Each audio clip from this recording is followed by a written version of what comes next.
దేశం అంటే మట్టి కాదోయ్, దేశం అంటే మనుషులే. కానీ ఇప్పుడు మనుషుల ఆరోగ్యమే ప్రమాదంలో పడింది. జంక్ ఫుడ్ మాయలో పడి పిల్లల నుంచి పెద్దల వరకు ఊబకాయం ఉక్కిరిబిక్కిరి చేస్తోంది. ఇది భవిష్యత్తులో మరింత ప్రమాదకరంగా మారబోతోందో ఎకనామిక్ సర్వే 2026 స్పష్టం చేస్తుంది. ఇంతకు సర్వేలో తెలిసిన ఆ చేదు నిజాలేంటి?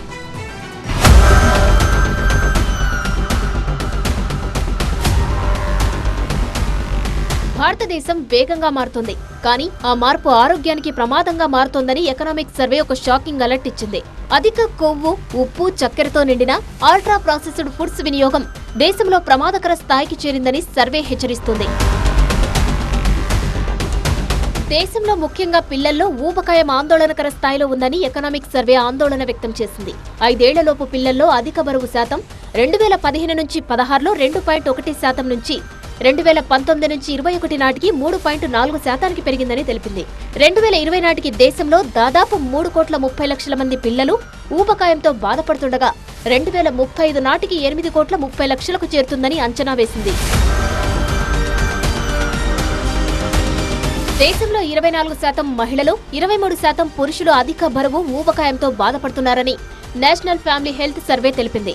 15 నుంచి 49 ఏళ్ల వయసు మహిళల్లో 6.4% పూర్తిగా ఊబకాయంతో ఉండగా పురుషుల్లో 4% అధిక బరువుతో ఉన్నారు. ఈ పరిస్థితిని కట్టడి చేయాలంటే కఠిన నిర్ణయాలు తప్పవని ఎకనామిక్ సర్వే స్పష్టం చేసింది. ఉదయం 6 గంటల నుంచి రాత్రి 11 గంటల వరకు అల్ట్రా ప్రాసెస్డ్ ఫుడ్స్ ప్రకటనలపై నిషేధం విధించాలని సూచించింది. శిశువులు, చిన్నపిల్లల పాల ఉత్పత్తులు, డ్రింక్స్ మార్కెటింగ్ పై కూడా నియంత్రణలు అవసరమని తెలిపింది. Front of pack nutrition labelling ద్వారా అధిక కొవ్వు, ఉప్పు, చక్కెర ఉన్న ఆహారాలపై స్పష్టమైన హెచ్చరికలు ఇవ్వాలని సిఫారసు చేసింది. ప్రస్తుతం ఉన్న ప్రకటన నిబంధనల్లో స్పష్టత లేకపోవడం వల్ల కంపెనీలు హెల్త్, ఎనర్జీ, న్యూట్రిషన్ అంటూ మోసపూరిత సంకేతాలు ఇస్తున్నాయని సర్వే ఆందోళన వ్యక్తం చేసింది. 2009 నుంచి 2023 మధ్య భారత్లో అల్ట్రా ప్రాసెస్డ్ ఫుడ్స్ అమ్మకాలు 150% కంటే ఎక్కువగా పెరిగాయని, 2006లో కేవలం $0.9 బిలియన్ ఉన్న మార్కెట్ 2019 నాటికి $38 బిలియన్ చేరిందని వెల్లడించింది. ఈ టైంలోని ఊబకాయం దాదాపు రెట్టింపైందని పేర్కొంది. చిలీ, నార్వే, బ్రిటన్ లాంటి దేశాల్లో ఇప్పటికే జంక్ ఫుడ్ ప్రకటనలపై కఠిన నిషేధాలు అమల్లో ఉన్నాయని, భారత్ కూడా అదే దిశగా అడుగులు వేయాల్సిన అవసరం ఉందని ఎకనామిక్ సర్వే సూచించింది.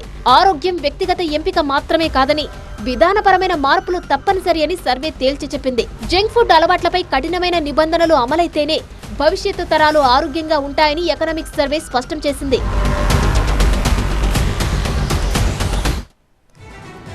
కేవలం జంక్ ఫుడ్ పై మాత్రమే కాదు సర్వే, సోషల్ మీడియా వాడకం పైన కూడా economic survey red siren మోగించింది.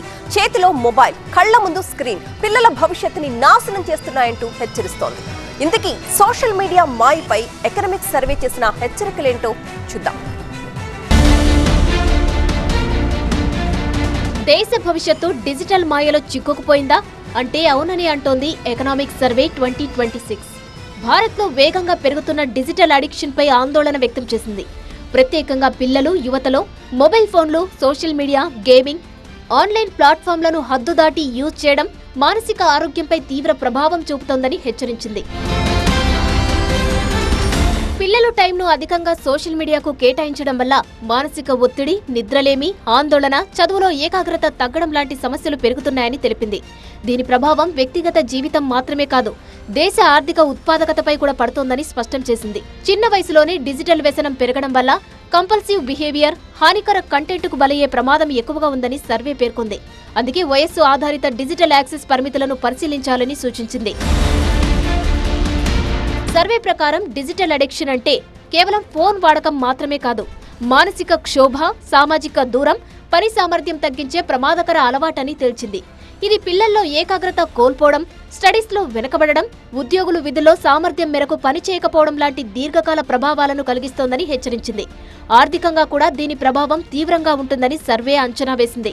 Social media వ్యసనంతో ఆందోళన, డిప్రెషన్, ఆత్మవిశ్వాసం సన్నగిల్లడం, సైబర్ ఒత్తిళ్లు ఇవన్నీ 15 నుంచి 24 ఏళ్ల యువతలు ఎక్కువగా కనిపిస్తున్నాయని తెలిపింది. యువత ఆత్మహత్యలు పెరిగిపోవడానికి కూడా కారణమవుతోందని ఆందోళన వ్యక్తం చేసింది. 2024 నాటికి దేశంలో దాదాపు సగం మంది ఇంటర్నెట్ వినియోగదారులు ఆన్లైన్ వీడియోలు చూస్తుండగా 43% మంది సోషల్ మీడియాను 40% మంది మ్యూజిక్ స్ట్రీమింగ్, 26% డిజిటల్ పేమెంట్స్ ను వినియోగిస్తున్నారని ఎకనామిక్స్ సర్వే వెల్లడించింది.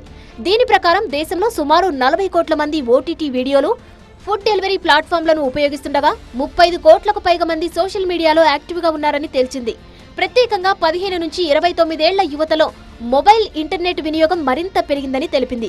ఇప్పుడు ఇక దృష్టి పెట్టాల్సింది డిజిటల్ యాక్సెస్ పై కాదని, మానసిక ఆరోగ్యం, డిజిటల్ కంటెంట్ పై ఫోకస్ పెంచాలని సర్వే సూచించింది.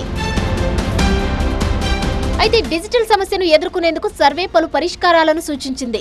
సైబర్ సేఫ్టీ ఎడ్యుకేషన్ తో పాటు స్కూల్స్ లో తప్పనిసరిగా ఫిజికల్ యాక్టివిటీ ఉండాలని పేర్కొంది. అలాగే తల్లిదండ్రులకు స్క్రీన్ టైం మేనేజ్మెంట్ ట్రైనింగ్, పిల్లల కోసం వయసుకు తగ్గిన డిజిటల్ పాలసీలు రూపొందించడంతో పాటు హానికర కంటెంట్ ను హోస్ట్ చేసే ప్లాట్ఫామ్లపై బాధ్యత పెంచడం లాంటివి చేయాలని సూచించింది. ఫ్యామిలీలు కూడా స్క్రీన్ టైం పరిమితులు, device free hours, offline activities ను అలవాటు చేసుకోవాలని సిఫారసు చేసింది. ఆస్ట్రేలియా, చైనా, దక్షిణ కొరియా, సింగపూర్ లాంటి దేశాల్లో ఇప్పటికే కఠిన చర్యలు అమలులో ఉన్నాయని ఉదాహరణలు ఇచ్చింది. భారత్ కూడా ఆ దిశగా అడుగులు వేయాలని సూచించింది. డిజిటల్ భవిష్యత్తు అవసరమే, కానీ అది యువత మానసిక ఆరోగ్యాన్ని నాశనం చేయకూడదని ఎకనామిక్స్ సర్వే గట్టి హెచ్చరిక జారీ చేసింది.